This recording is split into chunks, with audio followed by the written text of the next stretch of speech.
नमस्कार, मी doctor Vijaya Thakare Nandurkar from Nandurkar hospital Pauni district Bhandara.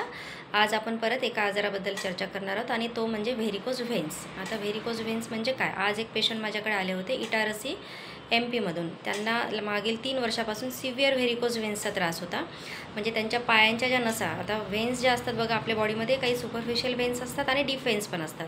पण जेव्हा ह्या व्हेन्स ताठर बनतात, एकदम अशा कडक होतात, ताठर होतात, तर तेव्हा जेव्हा आपण एक स्किनला जर हात लावला पायाला किंवा कुठे जिथे व्हेरिकोसिटी झालेलं असेल, तर त्या अशा सुपरफिशियल आपल्याला हिरव्या किंवा निळ्या एकदम ताठर झालेल्या व्हेन्स दिसतात। तर हे मोस्ट कॉमन पायांना होतं, म्हणजे मांडीच्या भागामध्ये, थाईजला किंवा काफचा जो भाग आहे म्हणजे पोटऱ्यांचा, त्या भागामध्ये मोस्ट कॉमन आहे। ज्यांचं कंटिन्यू उभं राहणं असते किंवा स्टँडिंग कंटिन्यू, त्यांचं कोणाला ऑक्युपेशनच तसं असते किंवा कोणाचा जॉब तसा असतो की त्यांना कंटिन्यूस उभं राहावं लागतं तासोनतास। त्याच्यामुळे तिचं ब्लड सर्क्युलेशन हे हॅम्पर होते आणि त्या व्हेन्स असतात त्या व्हेरिकोज बनतात, म्हणजे ताठर बनतात। तर याचे अनेक कारणं आहेत। म्हणजे मोस्टली तुम्ही जे सांगितलं की ऑक्युपेशनल हजार्ड्स किंवा तुमच्या नोकरीशी संबंधित, तुमच्या कामाशी संबंधित, तुमचा ऑक्युपेशनल व्यवसायाशी संबंधित हा आजार मोस्टली होतो। आता जे पेशंट माझ्याकडे आज आले होते इटारसीवरून, त्यांना जॉईंट फॅमिली आहे, कंटिन्यू दिवसभर किचनमध्ये एकदम स्टँडिंग कंटिन्यू कामं करत राहणं, म्हणजे रेस्ट मिळतच नाही, एकसारखं उभं राहिल्याने त्यांचं ब्लड सर्क्युलेशन हॅम्पर झाल्यामुळे त्यांना खूप सिव्हिअर इतक्या ताठर त्यांच्या व्हेन्स होत्या खूप जास्त प्रमाणामध्ये, आणि 3 वर्षापासून लगत त्या मेडिसिन घेत आहेत। परंतु त्या मेडिसिननी त्यांना फक्त टेम्पररी आराम होतो, परत जशाला तसंच होते। तर हे कशामुळे होते की जर तुम्हाला बरोबर तुम्ही रेस्ट नाही देत आहे, किंवा आता आपण बघतो की एक्झरसाईज हे रेग्युलर कोणी करत नाही, त्याच्यामुळे सुद्धा होते। किंवा कोणाला नर्वचा प्रॉब्लेम असेल, ज्यांच्या नर्व्ज ह्या वीक असतील, त्याच्यामुळे सुद्धा व्हेरिकोज व्हेन्स ह्या होऊ शकतात। तर आपल्याला तिचं ब्लड सर्क्युलेशन हे वाढवायला पाहिजे। म्हणजे मेडिसिनसोबत होमिओपॅथिक औषधी एकदम बेस्ट याच्यामध्ये काम करतात। होमिओपॅथीमध्ये आर्निका मेडिसिन आहे, रस्टॉक्स आहे, रूटा आहे, कॅल्केरिया फ्लोअर आहे, सायलिशिया, हेमेमायलिस पल्सेटिला, अशा अनेक मेडिसिन आहे ज्या व्हेरिकोज व्हेन्ससाठी खूप चांगल्या प्रकारे काम करतात।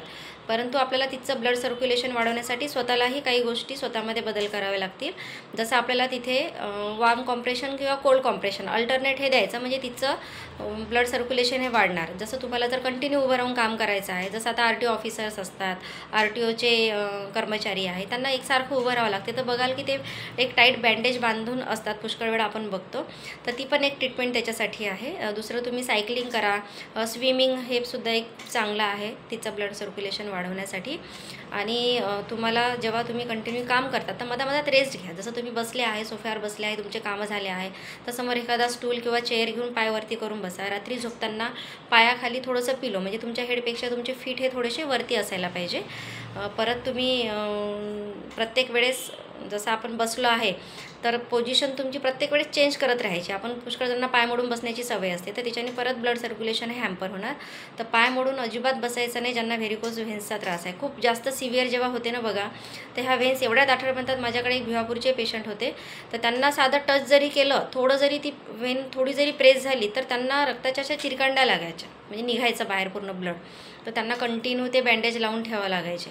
तर हे खूप सिव्हिअर केसेसमध्ये मग तुम्ही किती वेळ ऑपरेट करणार? ते ऑपरेट केलं की तेवढी व्हेन्सचं ऑपरेट करणार, परत थोडा तो पार्ट ठीक झाला का बाजूच्या पार्टला परत ते तयार होणार।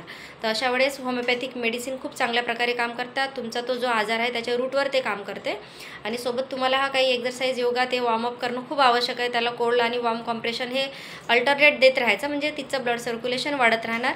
पायाला रेस्ट देणं, झोपताना पायाखाली काहीतरी उंच ठेवणं, ह्या 3-4 गोष्टी जर तुम्ही व्यवस्थित रेग्युलर पाळलं आणि सोबत होमिओपॅथिक मेडिसिन घेतल्या, तर होमिओपॅथीमध्ये पण मेडिसिन ज्या येतात त्या डॉक्टरच्या सल्ल्यानेच व्यवस्थित घ्यायला पाहिजे।